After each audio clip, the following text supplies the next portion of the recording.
Au nom du Père, du Fils et du Saint-Esprit. Amen. Regardez donc ce beau paysage que voilà. Nous sommes dans la Creuse, non loin de l'église de Sainte-Radegonde. Et au cours de cette petite randonnée, j'ai envie de vous parler du prêtre. Mes amis, aimez vos prêtres, aidez-les, protégez-les, soutenez-les, combattez pour eux. Et pourquoi tout cela? Parce que d'abord, le prêtre est, durant la Sainte Liturgie, habité par le Christ. Il est sacerdote en Christ. En quelque sorte, il est, pourrions-nous dire, durant la liturgie, Christophore, porteur du Christ.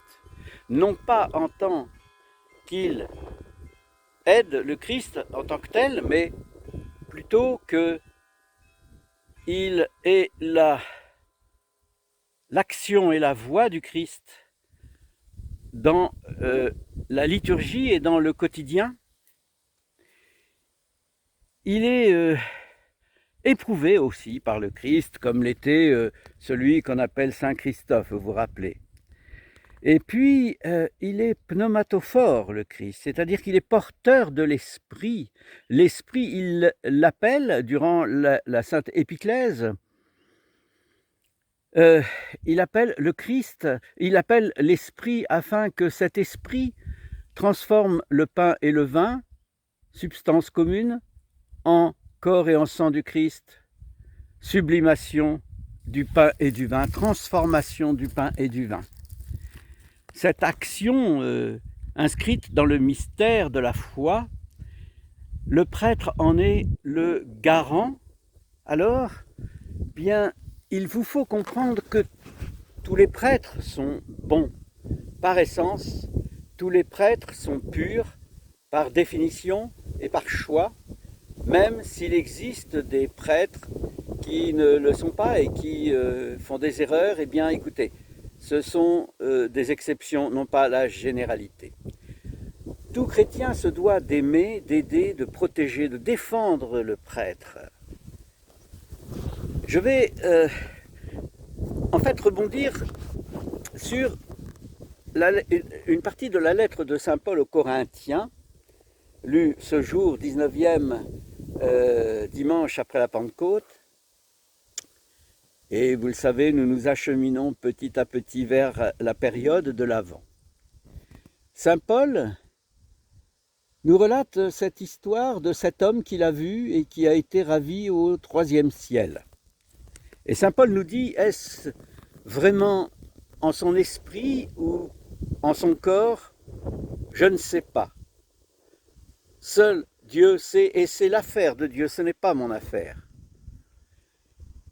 Cet homme s'est-il élevé et ce qu'il a entendu, est-ce que je peux le comprendre? Je ne sais pas. C'est l'affaire du Seigneur, c'est pas la mienne. Voici donc que Saint Paul nous donne quelques indications très simples, bien que l'on peut penser que la lettre de Saint Paul aujourd'hui est complexe. En fait, non, elle ne l'est pas.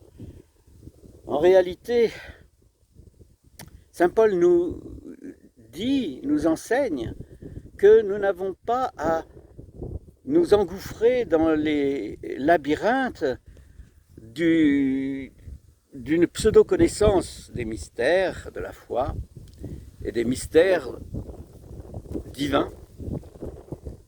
Le Christ lui-même dit « Heureux celui qui croit sans avoir vu ». Nous n'avons donc pas à faire œuvre scientifique, entre guillemets, pour prouver que Dieu existe ou pour découvrir le premier, le deuxième, le troisième, etc. ciel, le paradis et les enfers, de trouver des preuves qui n'ont aucun intérêt, parce que prouver quoi? Ce qu'il importe, c'est d'avoir foi. Et le prêtre est là pour nous le rappeler, nous le garantir. Mon homélie de ce jour portait sur l'inattention que les fidèles, dans lesquelles les fidèles tombent de temps en temps, pour certains fréquemment, durant la Sainte Liturgie, c'est-à-dire durant l'homélie. Mais je suis certain durant la totalité de la liturgie, c'est-à-dire que se crée une sorte de ronron qui revient tous les dimanches, voilà, et, et l'on s'endort un petit peu sur les paroles que dit le prêtre, soit en faisant une exégèse, une analyse ou une explication plus exactement, pas d'analyse, une explication de la parole épistolaire donc des apôtres ou de l'enseignement de notre Seigneur. Ce ronron, bien entendu, il est préjudiciable car si le prêtre pose cette question au début de son homélie à ses fidèles, qu'est-ce que dit saint Paul en vertu aujourd'hui? Eh ben, personne ne va répondre parce que, ou très peu vont répondre, parce qu'en en fait, on s'est laissé porter par la fatigue, par je ne sais quoi. L'important, voyez-vous, c'est d'être vigilant. Le prêtre est là pour vous rappeler à cette vigilance, afin qu'il n'y ait aucune ambiguïté dans la compréhension des enseignements du Christ, dans la compréhension des paroles apostoliques, de façon à ce que petit à petit, vous puissiez entrer dans la fusion avec la parole et non pas dans une connaissance théorique. Je rappelais que Saint Séraphin de Sarov, Saint Siméon le Stylite, Saint Spiridon le berger, vous savez, n'étaient pas des hommes instruits, n'étaient pas des théologiens, doctes, savants. Saint Spiridon, par exemple, l'évêque Spiridon n'était que un berger, il s'occupait de ses brebis. Alors les deux, hein, les brebis du Seigneur et les brebis du troupeau. Et Saint Spiridon se rend au premier concile de Nicée à la demande donc de l'empereur Constantin. Il avait demandé à tous les évêques de venir parce qu'il y avait un problème avec Arius, avec ces dissidents, ces prêtres et évêques dissidents qui niaient la divinité du Christ. Ils en faisaient une sorte de surhomme, Übermensch, un surhomme à la Nietzsche, n'est-ce pas? Et Saint Spiridon, lui l'ignorant, lui le simple, lui le berger, lui qui n'avait aucun vêtement extraordinaire, lui l'évêque paysan comme il était appelé à l'époque, eh bien va se présenter devant Arius et devant les évêques et prêtres qui étaient là, et il va leur dire: je crois en Dieu le Père Tout-Puissant, créateur du ciel et de la terre, etc. La première version du credo nous vient de Saint Spiridon, donnée lors du premier concile œcuménique de Nicée. Il sera peaufiné bien entendu et complété lors du second concile et d'autres conciles.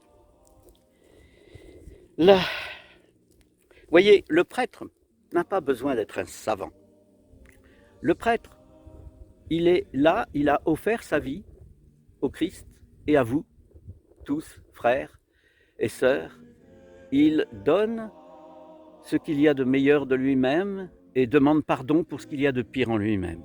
Alors vous devez remercier ces prêtres et leur pardonner leurs erreurs et leurs faiblesses parce qu'ils sont hommes et ils sont aussi sublimés dans la divine liturgie et les offices en tant que Christophore et que Pneumatophore.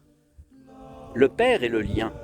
Le Père est le lien qui unit la totalité de l'être dans le prêtre. Donc, mes amis, mes frères et sœurs, le prêtre est ce qu'il y a de meilleur qui puisse vous accompagner dans la vie de tous les jours. Il est votre référent, il est celui vers lequel vous pouvez aller, vers celui vers lequel vous pouvez épancher votre tristesse ou partager votre joie. Il est celui qui va intercéder auprès des saints, auprès du Christ, auprès de la Toute Sainte, afin de vous protéger, de vous sauver et vous mener sur le chemin de l'amour en Christ, au nom du Père, du Fils.